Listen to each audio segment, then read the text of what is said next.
Casino level gambling. Betting explodes in the New York City Chinatown park with thousands of dollars on the line. So let's check this out. What happens in Columbus Park stays in Columbus Park. Gamblers have transformed the Chinatown Park into an anything goes outdoor casino where high rollers illegally bet big bucks on card games with pots reaching thousands of dollars, and cops turn a blind eye. Which isn't really surprising in New York City, just saying. The Post visited the park on 4 separate days over the past week and spotted up to 10 tents raised and drawing hundreds of mostly mid-aged and elderly punters trying their luck on one of the roughly dozen cement and wooden tables. There's nowhere else in New York this is happening, said a wide-eyed Jason Roman, a 36-year-old photographer stunned by the Las Vegas style action. This is casino level gambling right here. Many of the gamblers huddled under the protective wearing masks or chain smoking cigarettes as groups of seven played Pai Gao poker, Chinese blackjack, and other games of chance for money, which is illegal in city parks. The tables and benches installed in the park's plaza, named after the Republic of China's first president, Sun Yat-sen, are supposed to be for eating, relaxing, and playing more conventional games like checkers and chess.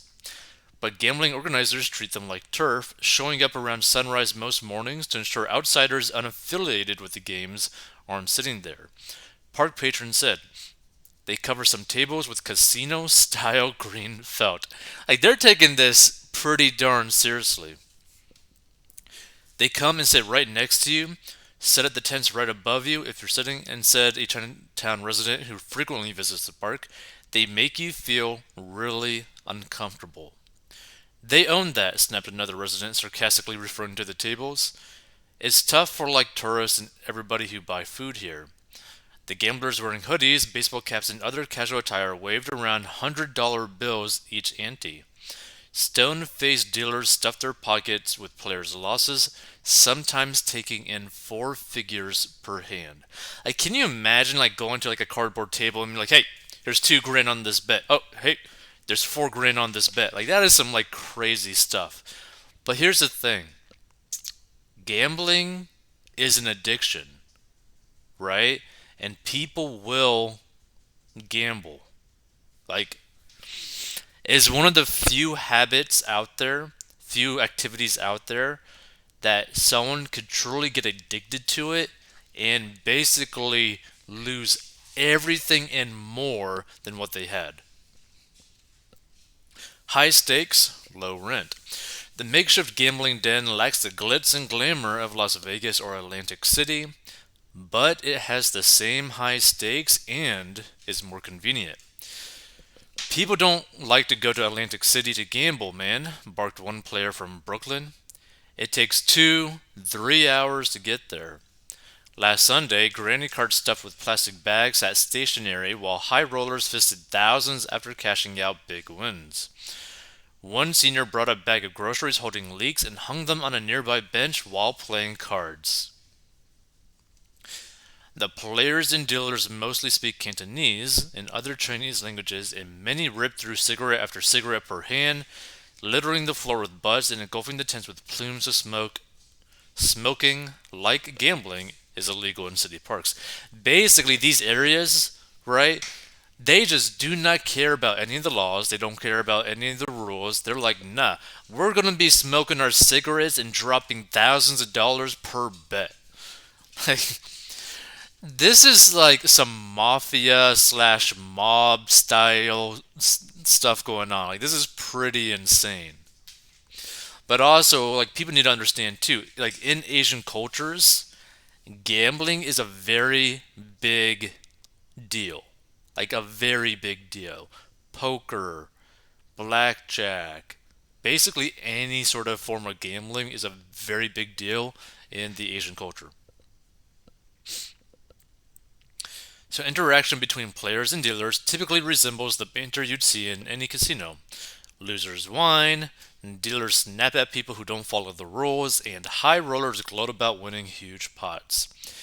Everybody lose, fumed one bettor in Cantonese after a dealer revealed his hand, according to a post translator. It's unlucky that the host has good cards.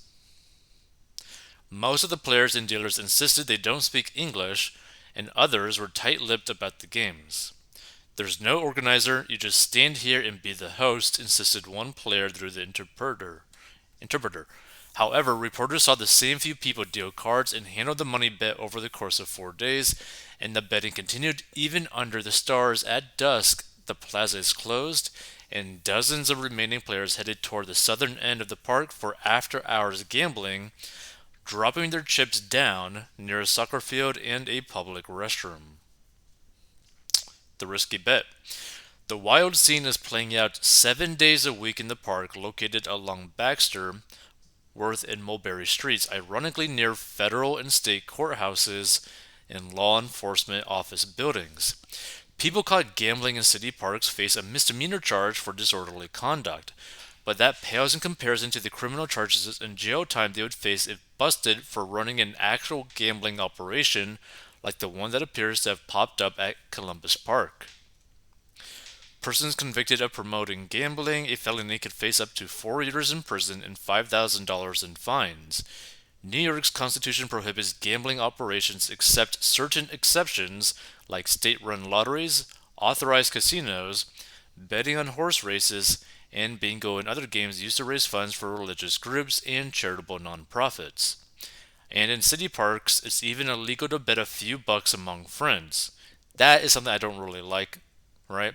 Violators could be charged with a disorderly person misdemeanor. However, gambling at Columbus Park has existed for decades, just never quite like this, locals said.